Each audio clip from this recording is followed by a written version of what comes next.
And then after the wedding. After the wedding. What do I get in the staff members? Whoever gets an opportunity. This group is scary. Welcome back to Life in Rugby. My name is Arafat, your host, and today we're not going to do in their own words. It's just a normal rugby podcast. We're just going to speak to the rugby audience. We sat with the guys at Life in Rugby and we decided that rugby is not being spoken about enough, and we want to cover everything regarding Namibian rugby, especially because the national team is going to Uganda and will be playing the Africa Cup on Tuesday. So the purpose of the episode is basically just to try and delve into the entire rugby ecosystem, see what's been going right, where we can work on, and just also speak more about the Kudus. We didn't do any episode for the finals Kudus won. And obviously, if you're going to speak about Kudus, I got Billy the guy, DJ Smoke today with us here, just to share some insights, welcome to the show, man. Yeah, hi Ara, thank you. Thank you for the invite. I really appreciate it. You don't look like someone who's just won the Premier League, bruh. I get the dog on Saturday, he'll come, No. We are past that. I think the mindset is now Gold Cup, but yeah, the league was a big thing for Kudus. We are still celebrating. Yeah. But yeah, we have done history there.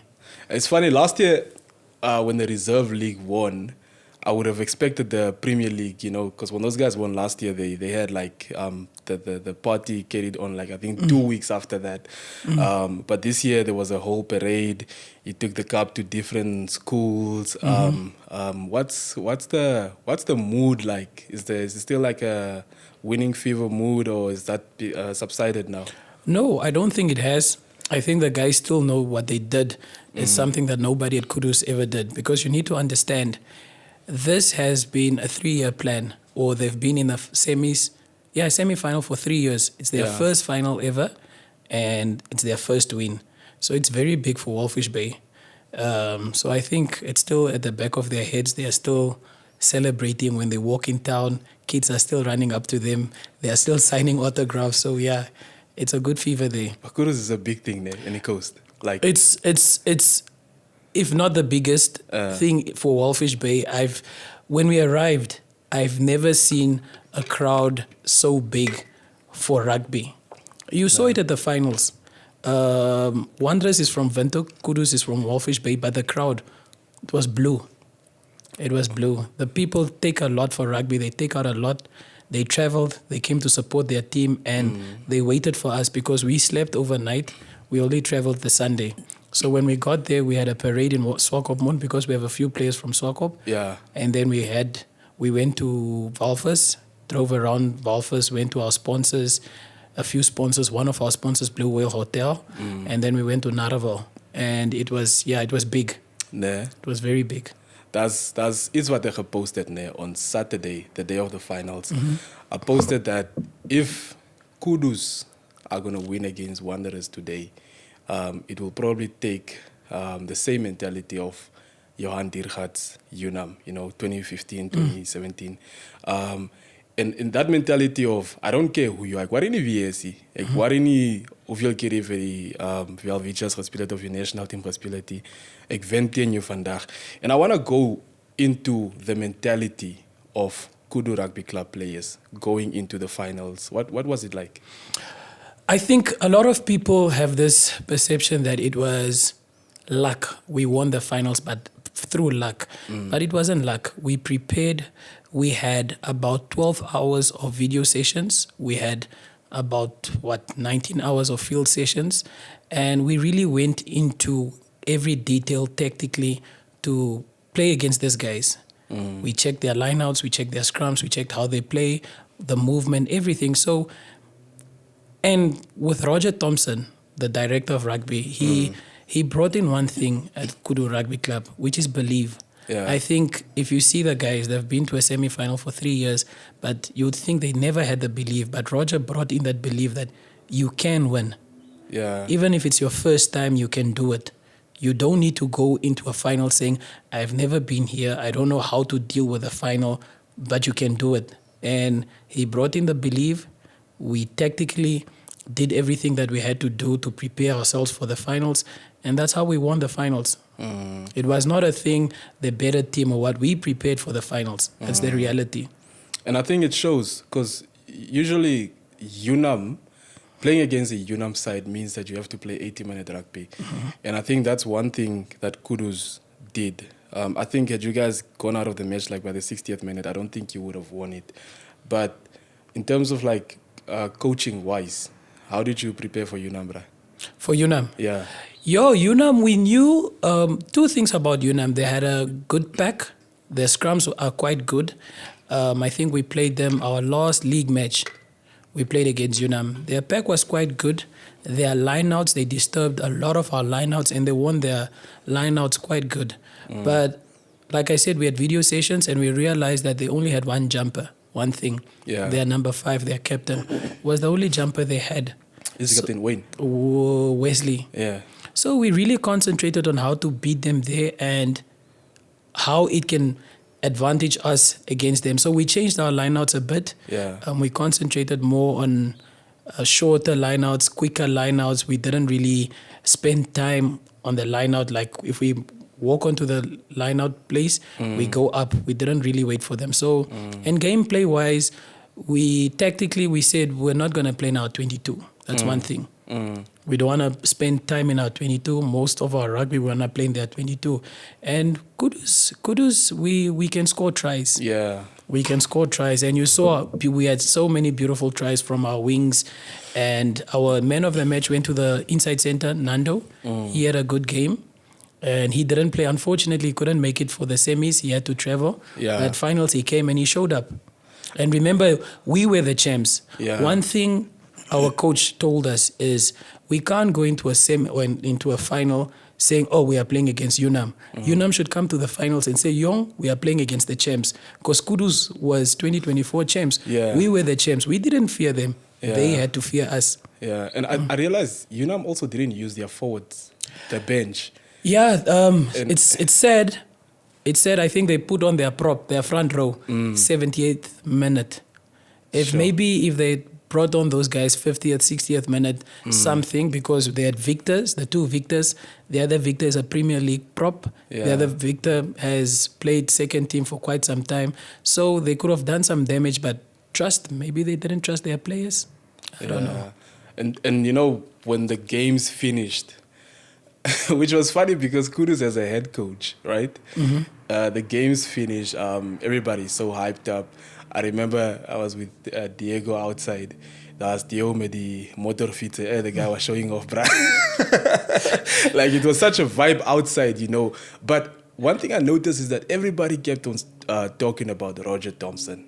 Like Facebook, everyone was just Roger Thompson. And we did a video on the breakdown. We have the breakdown series on YouTube. We just go into depth in clubs, tournaments, and stuff like that. And the Friday, I got a call from Roger Thompson for what we did, and he was just talking about the video, the mood, and the vibe. I hope we can get him on the podcast one day. But what is he like, bro? People say he's very emotional, and what is he like? A lot of people have something to say about Roger. I think you really need to sit down with a man and really see what type of person he is. He's brilliant. He's got a rugby mind.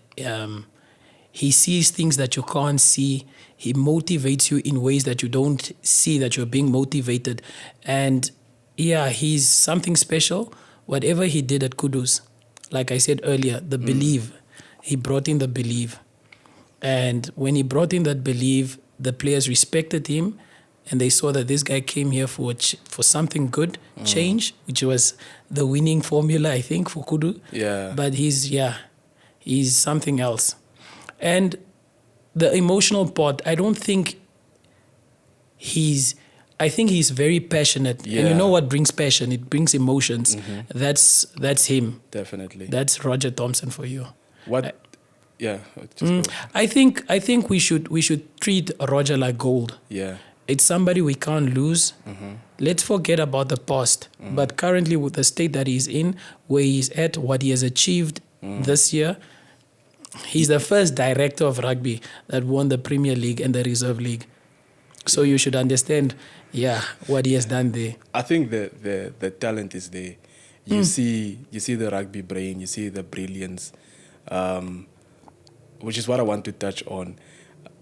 What exactly, as a player, what did he do for the rugby club where you're just like, Mateo, die man is gegee, man? Okay, my first experience with him, I think it was our prep talk before we played against Grootfontein Rugby Club. He came in, we sat, and he came in with a kettle, and he had 3 cups. He had a cup with an egg, he had a cup with a carrot, and 1 empty cup. And he spoke to us and he said, there are guys that are hyped up here, but when they come onto the battlefield, they are soft. There are guys that are soft currently now, and when they come on the battlefield, they are hard. He doesn't want any of these 2 guys, which represent an egg. What's an egg? It's hard. When you boil it, becomes soft. Yeah. A carrot is hard, and when you boil it, it becomes soft, and vice versa with the egg. Yeah. The 3rd cup, he said he wants a player like the 3rd cup.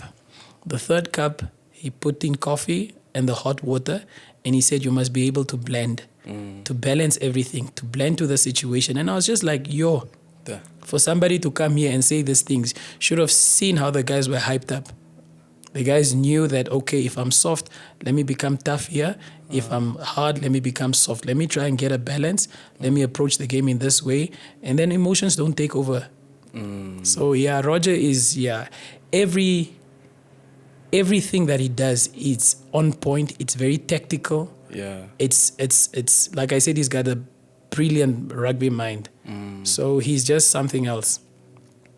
Yeah, no, I wish he comes to the podcast, man. I think he will, man. He will, man. He told me that right now he's, he had his opinion about the podcast and maybe in the future. But I think we have an agent. Ek sal bietjie met hom praat. Yeah, no, but like I said, we should treat him like gold. We can't lose somebody like this. Yeah. We need to keep him in the rugby world of Namibia. I don't know how, but it's for somebody to come to Kudus and just change things like that. It's something else, man. Time will tell.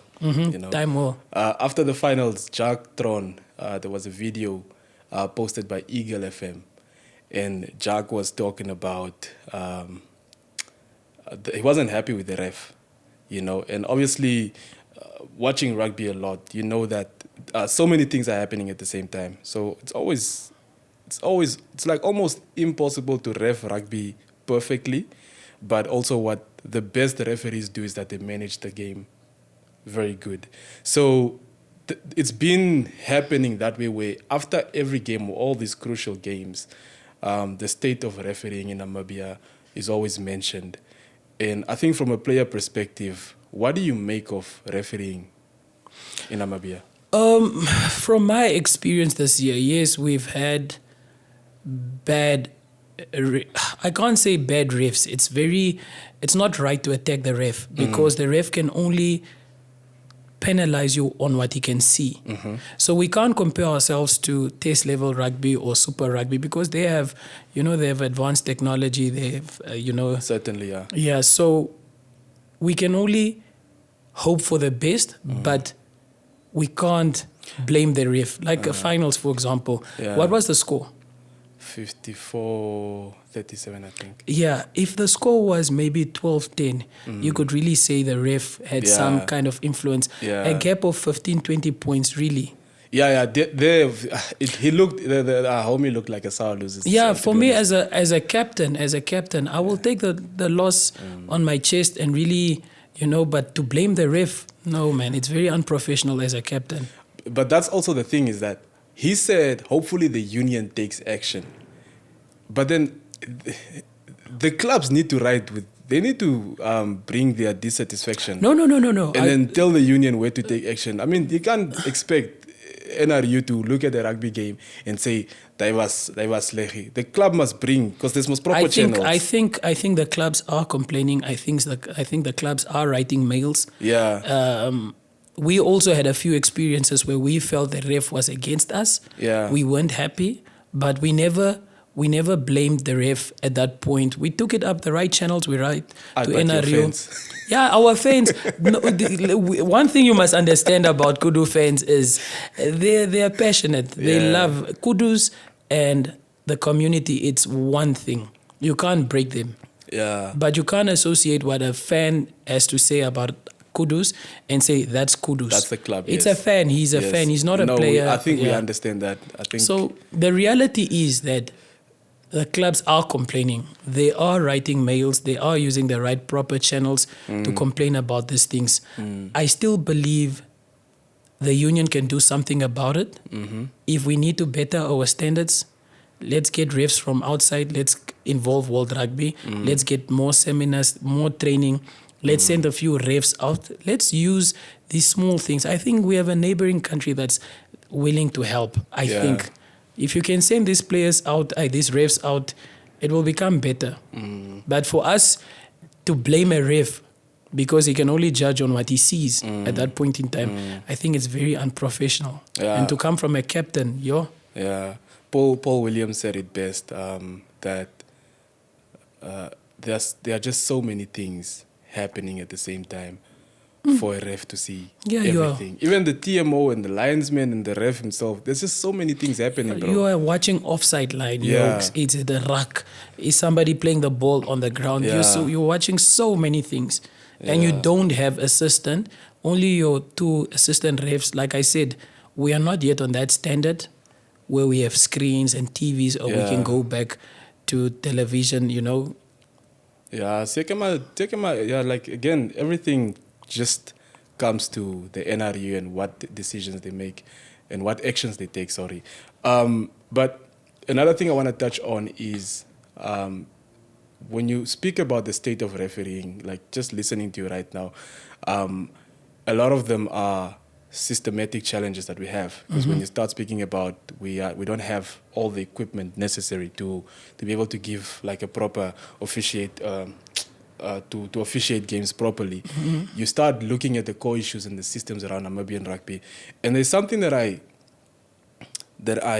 because we haven't done a podcast episode, and I don't think I've had the platform to speak about that, and I want to bring it up today. On the 28th of March, this was, I think, 7 days when the Menetumbo, the president, appointed her ministers. And Dino Balotti, the Deputy Minister Dino Balotti and the Honorable Minister Sanet Steenkamp, they met in Namibia Rugby Union. And I remember him taking a picture after that. And then I think he said, actually I have it here. He said, so many exciting things are happening and so many opportunities for both a boy and girl child, And I've read the NRU magazine, like, religiously. Like, I read every issue every month. And there's the Get Into Rugby, there's Tier 1 Rugby, there's the Empower Her program. But it's almost as if the state of rugby, the one that we see, the one that we experience, there's like a misalignment about that exciting things happening. In your own words, what do you see as the current strategic direction of rugby in Namibia? With Namibian rugby, the question is, do we have a plan? Is the plan working? What's the plan? Our plan is just to qualify for the World Cup.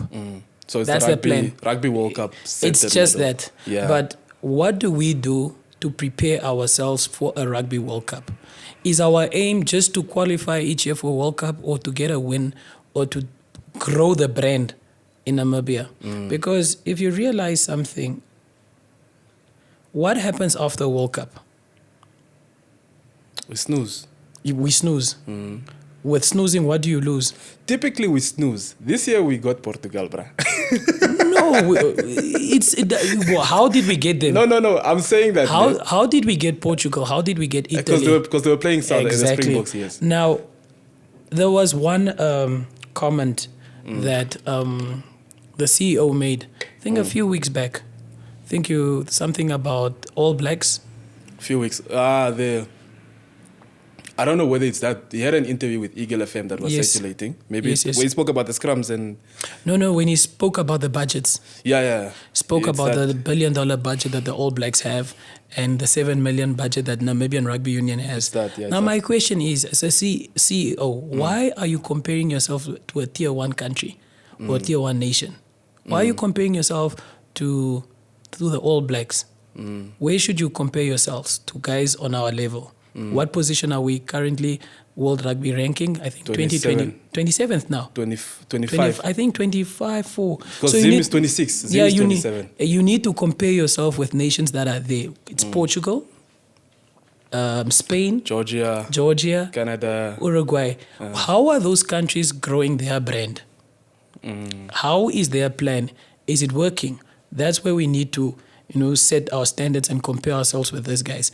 Like after the World Cup 2023, we went mute. What did we do last year? Played against... Who did we play against end of the year tour? We lost our first loss against them in so many years. We didn't have an end of year tour. We didn't even have it. Yeah, we didn't. We played against African Cup. We played the Africa Cup. We lost against them. And this year we played against Portugal and... Italy. In Italy. Do you know what Belgium and Netherlands are doing? I think Netherlands took a few SA rugby coaches, Springbok coaches, I think Dan Newman, I think Heineke Meyer. They went for coaching clinics to Netherlands. Can Namibia not do something like that to grow the brand? It will. Yeah, the coaching thing is also something that we need to get into. But you see, the Rugby World Cup, because you asked, what did we do? 2000. Let me just give context especially to the viewers. 2023, the NRU sits with NBL.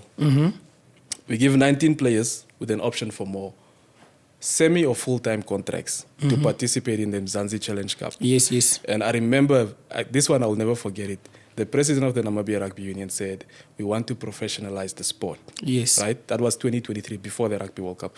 We go to the Rugby World Cup. We lose all the games. Could have won the Uruguay game, but obviously it wasn't our day. 2024, we sit with the same sponsor last year. And then we said we want to take care of our local clubs. I think that's when NBL gave us 3 million over 3 years. Right?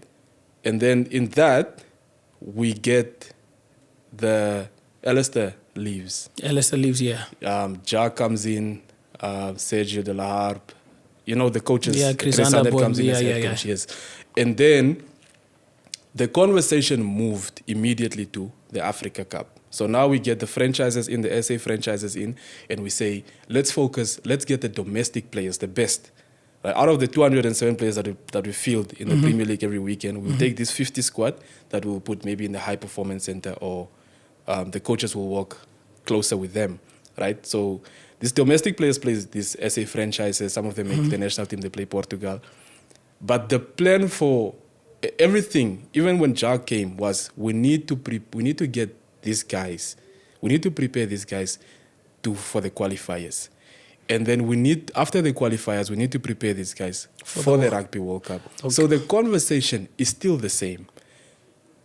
And I think for me, when you look at the Rugby World Cup centered model, is that the average rugby fan, but let me speak for myself, not for everyone, is that the plea has always been that if we get Jack Berger in, a director of rugby, in our rugby, and the one thing he's going to speak about is the Rugby World Cup, then I know that in the long run, we are going to restart again. Yeah, look. Because no one is catering to rugby in Namibia. It doesn't look like it. Maybe they are. That's why I specifically asked you, what is the current strategic direction of rugby in Namibia? It means the deputy minister saw it, which is why he's saying exciting things are happening for the boy child and the girl child. For NBL to give us money, they just renewed the sponsorship, I think, last month. They saw the plan, right? Festanji. all of these sponsors coming in. But when you ask the rugby person, what does he plan, me, bro? From my point of view, as a player or past player, whatever, Yeah. I think Namibian Rugby Union's only plan is to qualify for the World Cup. What are we doing to prep our guys after we qualify and when we do go to the World Cup? We finished, when 2023 we played our last World Cup. How many guys got even 5 test caps in 2 years' time? Guys are getting test caps at rugby qualifiers. Yeah. So you're 2 years to prep something. And the only excuse we get all the time, there's no money. I think we have other countries that want to play against a team that just went to the World Cup, like I mentioned, Belgium, Netherlands. If you contact Belgium, Netherlands today, look, we want to play against you guys. Cover your own flights. We'll cover your accommodation costs here. Those countries will come and play against us. They are not far behind us. They are a good test match. We can be competitive. We can win. We can lose. But it gives exposure to your local and your few players that are abroad. The big issue that I have, how these professional rugby players that are playing up in France, in South Africa, or America, how will a coach release his player to come play against Pumas? Fair point. You can't release a guy that's playing professional rugby to go represent his national team to go play against a club. I'm going to risk a good player that's Chewy. They're playing French top 14 next year. Yeah. Now imagine he came to come play against Pumas. Gets injured. So the conversation is all about let's qualify for the World Cup. But how are we prepping our players to qualify before we qualify and after we qualify? So like the problem is after every World Cup, we go quiet. After every World Cup, there's no money. Before the World Cup, there's money. They give us test matches. 2 years before the World Cup, we'll have a senior end of the year tour. Might go play against Russia, Georgia, Spain, whoever. But before that, so for example, your props against Uganda. We had Sydney. We had Osha. These are guys getting their first test matches 2 matches before a Rugby World Cup qualifier. So it's the preparations isn't there. As a coach or anybody from the union, I would prep my guys in a way. I'll give them a few test matches in 2024. I'll give them a few test matches in 2025, and then we play the African Cup, and then we are right on track. And then at least you know your junior players have plus 5 caps, and when they come to the World Cup, they'll have 15, 20 caps. They are ready. They've been exposed. We might get our first win. We almost got our first win against Canada till Mother Nature decided that game is not going to happen. Uruguay, we almost got it. We had, I think, 2 red cards, 1 yellow. One red card, 2 yellow cards. Yeah, and 3 yellow cards. we didn't deserve it. Yeah. And that's why I think God had a say and said, these guys don't deserve the win and we're going to get these red cards and yellow cards. Because that's also the thing is that I think it was after the France game or the Uruguay game where Shiwe and Alistair did the post-match press conference, a post-match interview, sorry.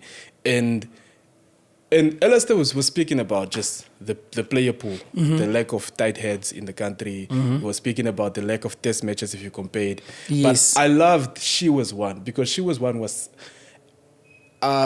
if you watch that interview, you saw a professional, but you could see that this guy is very emotional, but he's able to deliver the tone in such a professional way, where he just spoke about, right, the gap is just too wide, guys. Unfortunately. Okay, fine. And then he spoke. Then he spoke. He didn't complain. He said the gap is too wide. Let's get some test matches. Let's get the franchise or like the domestic players to play in more games. Let's spend more time in camps. I think he gave 5 pointers there. You know, I thought about it and let's take away Mzansi Challenge and whatever. Let's concentrate on our own table. What are we doing as a nation? We know we're already lacking on props. We are lacking. We don't have proper local-based props. Yeah. So as a union, why don't you visit every club and say, guys, we are going to give you guys seminars, coaching clinics on how to prep props in your club, groom these guys. We are going to try and bring the level of rugby in terms of club rugby just one step up. And that can only be done with finances. Yeah. I think this year, I don't even know, I'm speaking under correction, for the past, since 2015 that I've been part of the union, I think we've been playing for a trophy. We've been playing for a trophy. It's these small things. And the reality is, you can see it. The fans can see it. We know what we need to do to get that step ahead.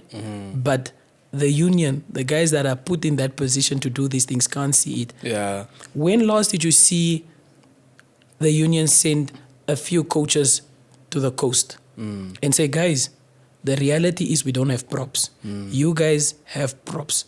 I want you guys to focus on your props. We want to have this and this and this. Bring their gym, their fitness, their what. And so we groom these guys and bring the club level a bit up. We have, I think, the only 2 props that didn't make it locally or maybe declined the offer, Renat Hatang, Nilius Taron. The Grootfontein props. Grootfontein props. They had the best pack. Why did they decline? We don't know. Nee man, kyk, bel vir Tangeni daar, kom ons bel gou vir Reina. Yeah, Laat die because conference call maak. do you understand? We have props. Now, we have props that have been to a World Cup. Nilius was at the World yes, Cup, yeah. And yet again we are saying we are struggling with props. So the conversation is not about what we can do. The question is, when will we do it? Currently, the plan that we have isn't working. So let's sit back and discuss and find a new way to change this. Because I think if we focus more on our local players, we can get a few test matches for these guys and just make the league a bit professional. We can't make it on that level of Curry Cup, whatever. Not yet. Not yet. But we can do something with our league. Yeah, and it's basically it's the plea of every rugby person. And Pa, I don't think I'll do this conversation justice if I don't mention that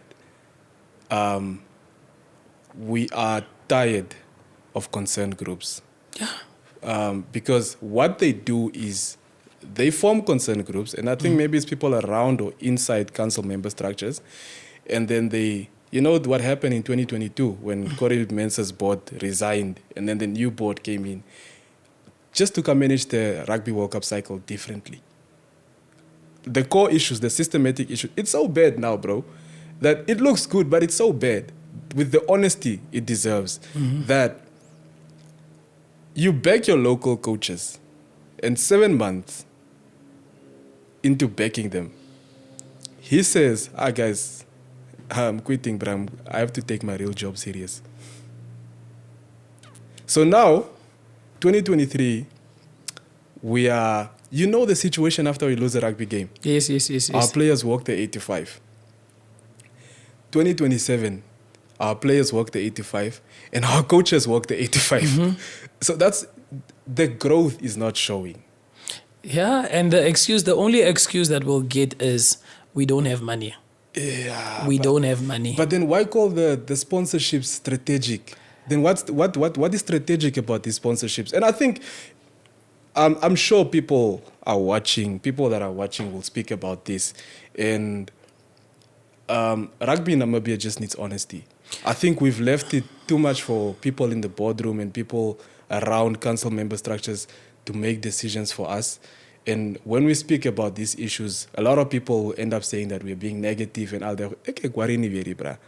I had a very good conversation with another gentleman, and I asked him, what do you think we need to do for Namibian rugby to flourish? He said there are 2 things. Get a company that will run the business side of the brand, and let the union run the local league. NRL. You get businessmen, business people with business minds that can go around and get sponsors to run the business end of Namibian rugby.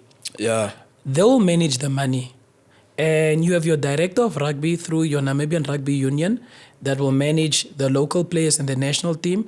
And you have your league that's being managed by the board, your Namibian Rugby Union board. And then you separate these two. Because I don't think the people that are currently running Namibian rugby, they are not business minded. They understand, they are passionate about the game. So let them run the local league. Get business people that are going to run the business end of rugby. Let's get money involved. Once we get money involved, one thing that will solve all issues is money, because their concern or their issue is we don't have money. And first, the last thing is, before we get to that thing, let's dissolve the board. They've been there for how many years? We didn't see any change. We are going backwards. We are going backwards. We lost against them. Yeah. Our grassroots are struggling. We're doing so good under 20. Yeah. When was the last time we went to go play the junior trophy? Nah, I think it was 2018. When Roger Thompson won. Yes, when Roger Thompson was there. We used to play the junior trophy. Where are we now? We lost 2 years ago against, was it Kenya, Zim? We lost against Kenya. You see? Yeah. So are we really Kenya going and Zim. forward? Zim actually last year was Yeah, are we really going forward? Yeah. And the reality is people are scared to say these things, but the current board isn't doing the nation justice. It's not doing the players justice. Yeah, I believe that it's the misalignment comes from accountability upwards. So I think, in my opinion, right, I think I sort of, when I look at the sponsorships, the programs being done, I sort of feel that, I'm not saying this is what it is. It's my perception of what it might, what I think it is. It looks like NRU is incentivized in to show action to World Rugby, the ministers, Namibia Sports Commission. By qualifying to the World Cup. Like we spoke about what's happening in the north, like Northern Rugby, the structures that were there, 4-8, Willem Norkeer, Francis Galden, Moria, and Alley Scholar, and going into high school, the ecosystem in the north, and rugby is not growing. It's deteriorating, and it's very alarming, bro. So that's when NRU decides they're running a program, you want to see impact. And when you don't see impact, the problem comes when you don't have a plan in front of you that shows you when the impact is going to come. So if you say that you're running Get Into Rugby, right? And you started in 2025, and you see that, okay, it's been 5 years that we've had this program or whatever years, and the light is in Okamatapati or Kakarara. All our locks, most of our black locks are Hereros, by the way. So those Herero schools, these guys that play the national team, they come through Windhoek High School, the ranks, the schools that we know. Yeah. So when you look at the eastern side, if Get Into Rugby is not exposing these kids now, the thing that I'm going to do immediately is not to say that the Get Into Rugby program is not working, but I need to see the plan. What's the projection? What are your KPIs? Arafat, it's a sad thing that's happening here, because, like I said, you and I can sit and discuss, and we can come up with better ideas to grow the brand. For example, schools rugby. At this point in time, the only government school that's really competing is VIS. But if you take it 20 years back, 15 years back, all the schools, the government schools were competing. Yep. So what are you doing now? Now we have a coach at Itosha Rugby Club. Yeah, you have Itosha Secondary School. And you have a coach that doesn't know rugby, that has a budget, and he's just being told, no, run like this, pass like this. What is the union doing? They are doing nothing. As a union, I would go to schools. I will have coaching clinics with the coaches. I'll first have a clinic, a seminar with the coaches. I'll go to the south, get all the schools coaches, bring them in 2-day coaching clinic. After that, go back to the players, tell them whatever that needs to be done. If you align yourself with the coaches will align themselves with the players, and then you'll have a proper feed. You tell the coach, we want props, we want hookers, this is expected from a prop at this level, and the coach will try and bring that standard in the school. But when last did you hear our national team or our union go to any school? You can use your local national team players. Yeah. You have sponsors from car dealerships. I think they are currently sponsored by Ford. Novel Ford. And what? Jayco and Omoda. You see, you have Novel Jetua. Ford. Yeah. You have a vehicle. Take your strength and conditioning coach. Take maybe your backline coach. Take a national team player. Go to the north. Go back to the schools that have rugby history. We speak of Grootfontein, speak of Chumep, we speak of Ochivarongo. Go back to the schools that used to feed your Craven Week. Remember, in the past, when you were high school, what was the most dominating region when it came to trials? It was the northern region. We used to come here and dominate. Most Craven Week players would come from the northern region and let's say VIS and a few from the south. But what are you doing with your local or with your high school coach? Yeah. Nothing. It's a guy that finished at UNAM. He's now at Etosha or Grootfontein, and he's told you need to coach rugby, and he does it because he feels rugby is a good sport, but he doesn't have the real knowledge about rugby. Get the union on board. Send the guys around. You, like I said, there are dealerships that are sponsoring vehicles. Use those vehicles. Those vehicles aren't just for you to go around and go sit with NBL, go sit with who. Drive. Go to the coach. Tell him, this is our plan. We want a few guys to get involved in rugby. 2-day seminar, 2-day coaching clinic. Speak with the coaches, speak with the players, and get the brand up again. Let rugby become popular. Yeah, I think just listening to you makes me think of just the recent comment that was made, or post that was written by Dr. Jeremy Strong. I think he went with the national team to the 2023 Rugby World Cup. Yes. And that post hit like, I don't want to say it, but hit like crack. Like it was huge in the rugby community. It trended. Everybody spoke about it. And when you saw the post, what was your first reaction? Guts. Passion. First. You can see that's somebody passionate and loves the sport, but is very disappointed on what's happening. And it takes so much guts for somebody that went to a World Cup with a national team to say something like that. And the situation will only stop or change if we stand as one. Jeremy's post will disappear. It will become history. But if the players can stand up today and say, guys, we are fed up. Change needs to happen. Then change will happen. But now if you have players that rely on the union and you have your professional-based players that don't rely on the union, let me ask you a quick question, Arafat. Where is Buffy? I don't know.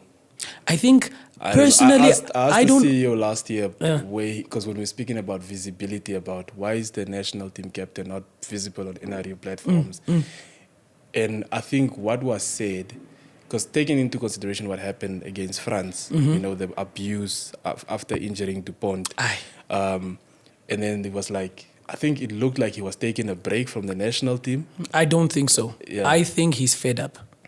Okay. I think he's fed up with what the union is doing. And I think he just stood up and he decided, okay, I'm going to do A, B, and C, and I'm not going to be involved with this because these people aren't changing. I think personally, the Jock, who's this? Louis, Thorsten. I think these guys aren't part of the national team because they're happy. I think they were called back just to come qualify again. I think so many senior players that are part of the union know what's happening and they're not doing anything. And that's why I spoke of guts. It took so much for Dr. Strong to say something like that. And by the way, he just won the league with Kudu. He was our team doctor.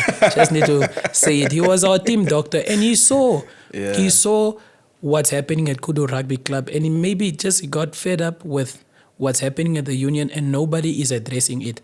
But the real people that need to stand up are the players. They really need to stand up together as one and say something and put an end to what's happening. Because a lot is happening there. And I personally believe, sorry, I'm saying but I have to say it, director of rugby, I feel he was brought in a strategic way to convince people to still play for us. I don't think our players that are playing abroad really want to come play. They are fed up. They have been in the setup. You have Louis, them that have played since 2015. They know what's happening. You go to a World Cup, after the World Cup, silence, no money, no test matches. And then just before Rugby World Cup qualifies, you get called back, you qualify, and then now we start preparing for a Rugby World Cup. So players are fed up with what the union is doing. I think Jacques Burger was brought in to convince certain people to still play. And unfortunately, that's the reality. Sure. Because I asked myself, your captain, he just played the last World Cup and he's quiet. There are so many people that have got red cards, that got their bans, but they were still part of rugby. Yeah. What is Dupont? Because he played the domestic league. He won the league with Wanderers. With Wanderers. Yeah. But imagine you had your national team coach, your national team captain, but not once did they take him to any... I think they got a sponsor last year. He wasn't even part of it. What sponsor is that? The Nissan. The Nissan. Yeah. Your captain is there. Yeah. But he's not part of these things. He's not the one signing. He's not the one prepping the guys. He's just not anyway. I think the guy is fed up. It's also, yeah. But what I wanted to say is that for Dr. Strong to speak like that, I liked it because typically, you know, I on my Facebook, I speak a lot about rugby. Yes. Sometimes someone would just try to deviate from what you're trying to from what you're saying, and they would use something like, "What did you do for rugby?" You know, and I liked it when he posted, because no one can ask him, no one in their right mind can ask him, "What did you do for rugby?" They can't deviate. Yeah, no, they can't. He went previous World Cup. He was there. Yeah. This year he was involved with the winning club. He's our team doctor. He's still involved. And if you read what he wrote and really understand, he's just saying, what about that guy? What about that guy? What are you guys doing that are seated up there for the players? Without these guys, there's nothing.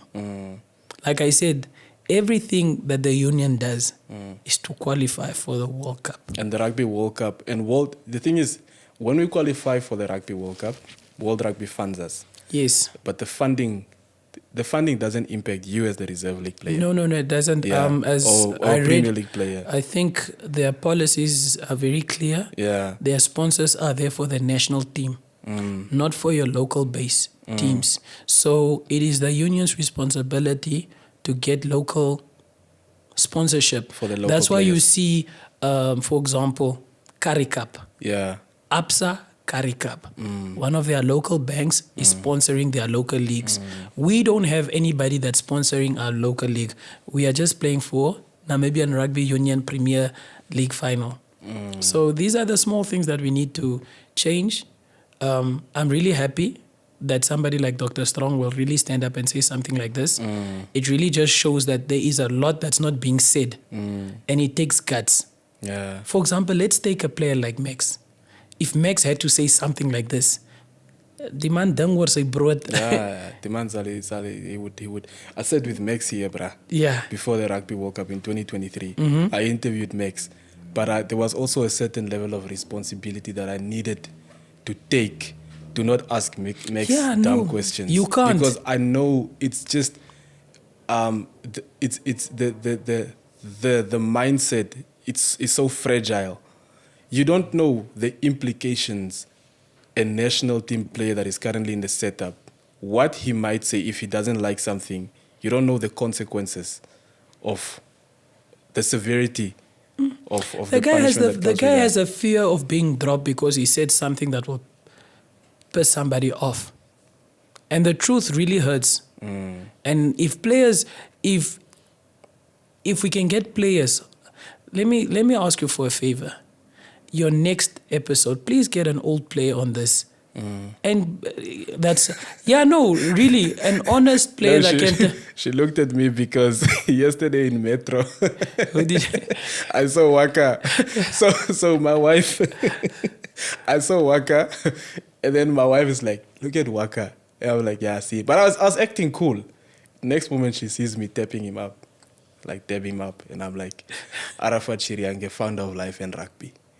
And then he's like, "Oh, full name, full introduction." I was like, "Yeah, I gotta let you know because when I call you for an interview, You know who. you'll know who you are talking to." Sharp. We walk. Then she's like, "Why did you not ask for the number?" I take out my phone. No, I have it already. Yeah. No, we need the nation deserves the truth, and the people that can, tell us the truth is the players. Even for example, Daryl. As much as he's now one of the technical advisors or Skills assistants, coach. skills coach, he knows the truth because he was part of the system. But like I said, because he's very passionate, he loves rugby. He'd rather not say a few things, and he wants to grow. He wants to be a head coach one day. He wants to grow as a coach. So there are certain things that he can't say that will obviously put him in a position where, let's all you uitwerk. Yeah. So it's one of the things Dr. Strong spoke about. You just get removed You just get removed because... silently. Yeah, no. You get removed and, we'll speak for 2 days about what we can do. The question is, will we do it? Yeah. Do we have a plan? Yeah. Is the plan working? Are the sponsors holding the union accountable with the plans that they bring in?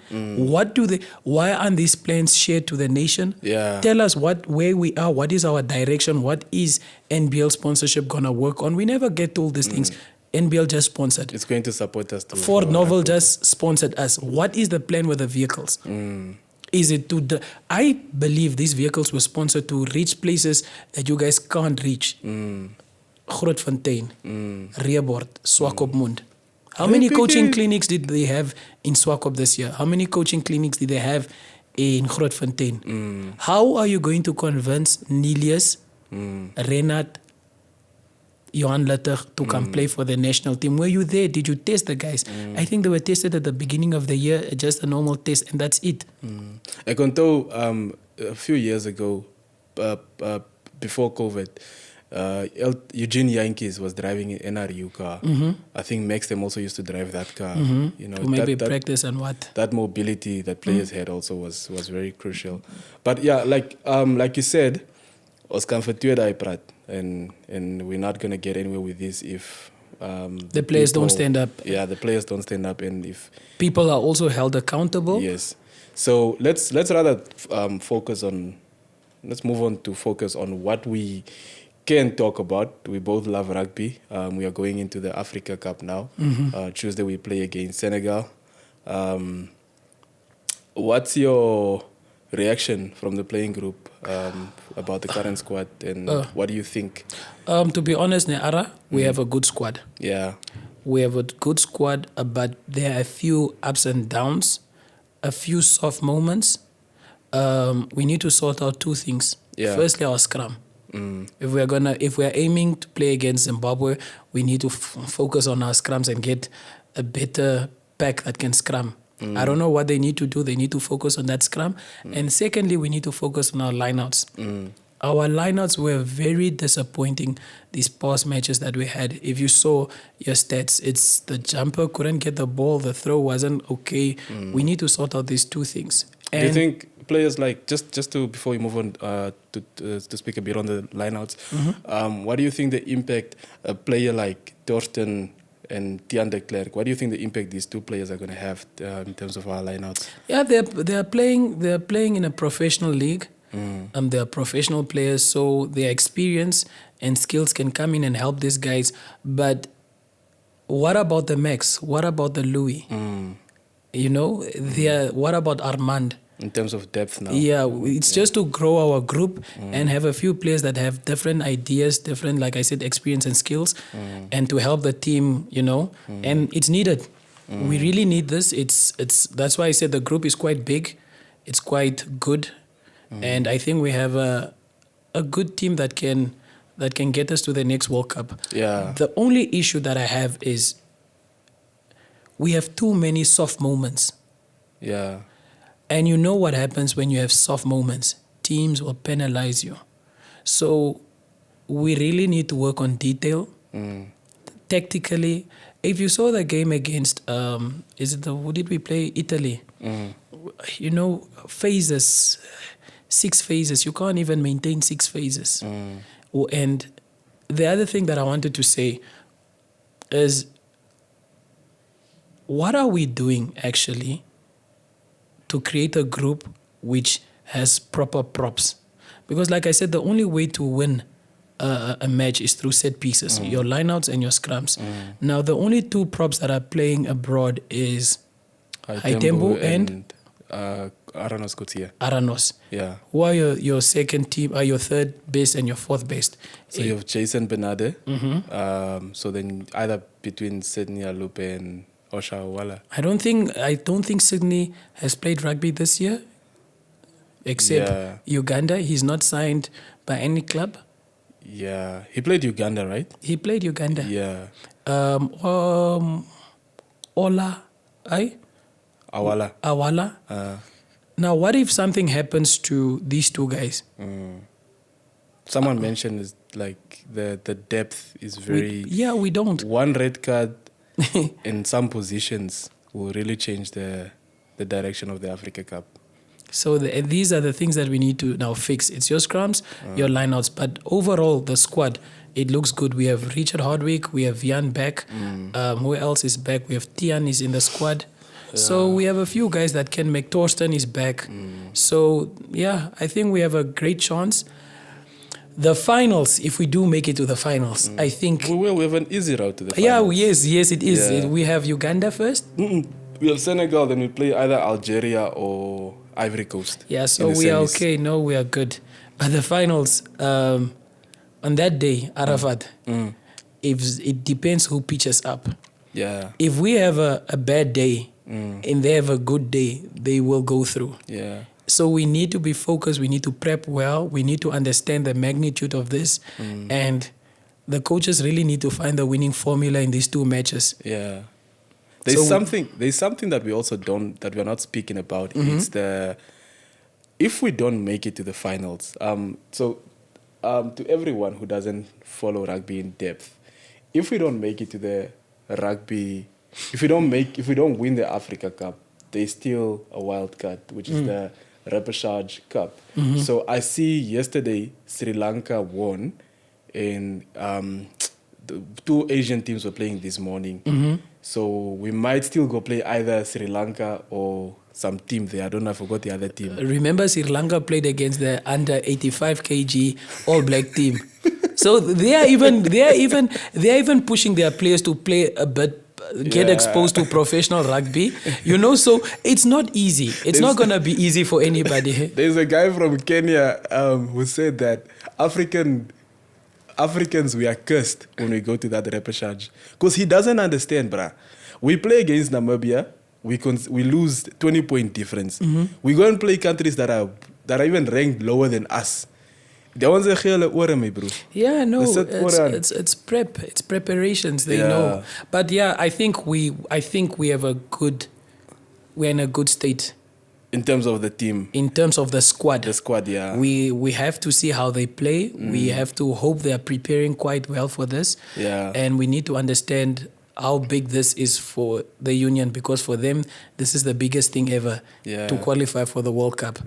And I think, like I said earlier, it depends who's going to pitch up on that day. We cannot give over soft moments. It's test level rugby. And that's why I have an issue again with us playing against teams like Griquas and Pumas. These guys aren't giving us test level exposure. These guys want to run you out of their 22s. These guys are trying moves on you. Pumas, Jason Yell. You see? Like, do you know what? It's so true. Shoo. That's such a proper point. There's a big difference between test level and playing against Puma. Because you saw Andre van der Berg play 10 that game, right? And it showed me that, I actually said when I was watching that game, I said that, we need Tian Swanepoel. Because you saw that the game needed them to just run. But what Test rugby is going to do not is about- it's very the tactical. tempo is just going to slow down and everybody's just trying to get that territory. Yes. Tactical. Yes. Scopnet. So how are you preparing yourself for test level Yes. or test matches if you are playing against club rugby, against club teams from SA? They want to run. They are trying out their moves against you guys. They are running out of their 22. You know, it's these small things. And one thing that I'm very disappointed is we should respect the brand. We should respect the eagle. The eagle emblem, yeah. If we are going to play against Pumas, let's get Velvicha, let's get Windhoek Draft Invitational Team and not call it Namibia Velvicha. Yeah, that's also the thing is that we nicknamed the franchise the nickname of the national team. Yes, we it's- named the franchise the nickname of the national team. So even like in terms of branding, when Namibia is playing, when Velvicha is playing, someone has to explain it to you that no, it's not the national team. But the national team is nicknamed Velvicha. It's like like New Zealand is playing, And then we say All Blacks are playing. All Blacks are playing. We need to put respect. We need to put respect on the brand, on the eagle, Yeah. and we should move. Hage, in Hage's own words, we need to stop playing against other clubs. Yeah. He said it last year when we were playing against the Bulls. Last of last year. Yeah, we need to step away from that and get test matches. Yeah. But overall, in terms of the readiness of the guys, we are think ons is daar. No, thank you so much for your insights, man. Like I said, I wanted, sorry to say we wanted, because I spoke in depth to Tushen Ovengi with this, and we decided that rugby, we are not talking rugby. Festanji. And we need to speak about rugby, bro. We need to, like, it's fine, the sponsorship qualifies, but in depth. But obviously, this is only the first episode. We'll build with more. But thank you so much for coming to the show. I forgot to ask you guys to please like, share, and subscribe. Subscribe, man. Let's get to at least 500 subscribers by the end of the year. But yeah, we still I think with a champ on your show, that's already plus 1,000. And so with a champ on your show, so one thing that I want to say is I want to thank the people, the fans that are always there at the matches. I need to thank Walfish Bay community for what they have done this year, and also the old players that are really involved, like Babsi, the Simon Kanimes that are coming back to rugby. We need more people to come back that are done and give back to what they have done and give back to the youngsters. Yeah. Let's have more coaching clinics through the union. Let them give the guys opportunities to go to rural areas and what. And yeah, just these small things to grow the brand. Don't you want to go back to PSVN and just say, guys, 2-day coaching clinic and you're coaching the under 13s and the under 12s? that would be nice, man. And people will remember and you'll go back and say, show them a picture of you. So let's give back to the nation. Let's give back to the youngsters. Let's grow the brand. And once we grow this brand again, I think we'll have a much bigger pool because our feed to the national team will be bigger and better. Yeah. And let's hold people accountable. Yeah. Let's hold people accountable. If it needs to come to a point of dissolving people, they've been there for some time, let's do it.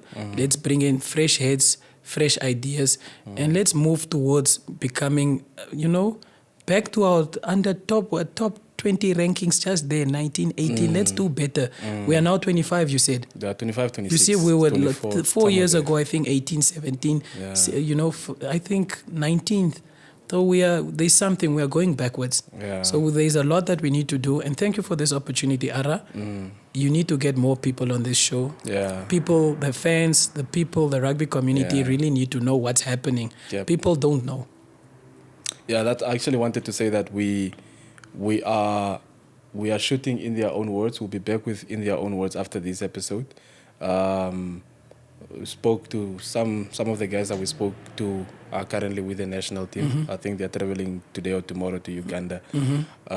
But also, I also spoke to the guys, like the guys, Life and Rugby guys, that it's also time that we also get the fans involved in this, just to get that perspective. Someone that just sits and watches rugby, because this thing is the NRU is holding the table for us, and when the table is tilting, all of us say hey. But when you say all of us, it's the players, old, new, current. Yeah. It's the fans. It's that woman who's paying for his child's constant rugby expenses and all of those things. I think we should also just consider having parents, even just sitting with a parent and saying that one of these rugby people that we know, and you just sit with their father or their mom or both of them, and you ask what does it take for you to bring your child to the point where he is?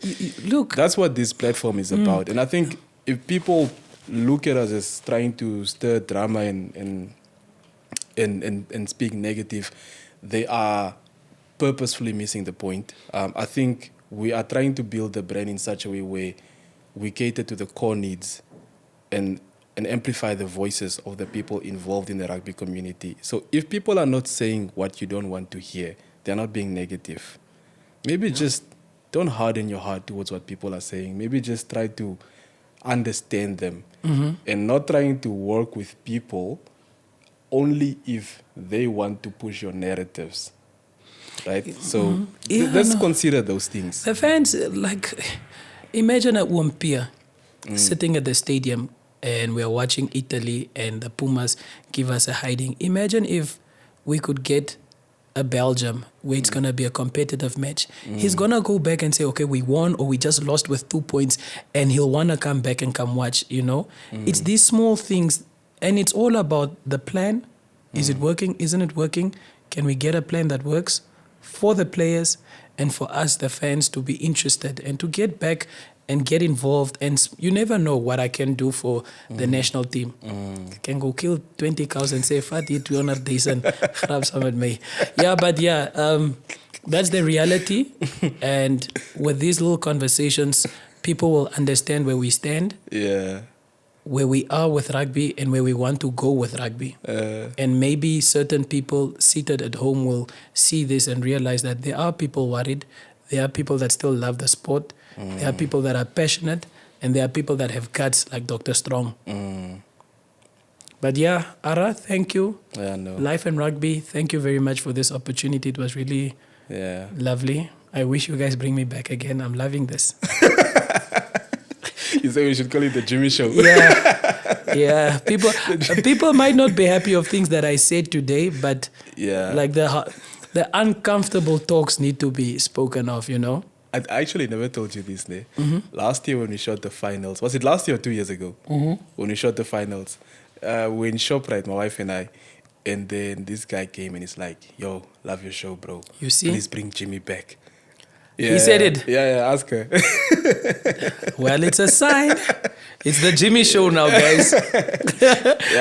Guys, thank you so much for tuning in. Like we said, In Their Own Words episode coming after this. I think this time we'll communicate beforehand who we are talking to and not just drop the video. Hopefully it's director of Kudu Rugby Club, Roger Thompson. Hopefully it's... No, Roger Thompson is after. Okay. We'll do it after. But there's so many things happening still. The national team is going to play in Uganda. Let's back the boy kids. Prince, my bra, we got your back, my bro. When we speak about these things and the politics of Namibian rugby, it's because we love it. And when you are on the field leading your team, just know that we are fully behind you. There's not going to be a day when Namibia is going to play and we are not going to support you guys. We are associated with that emblem by birth.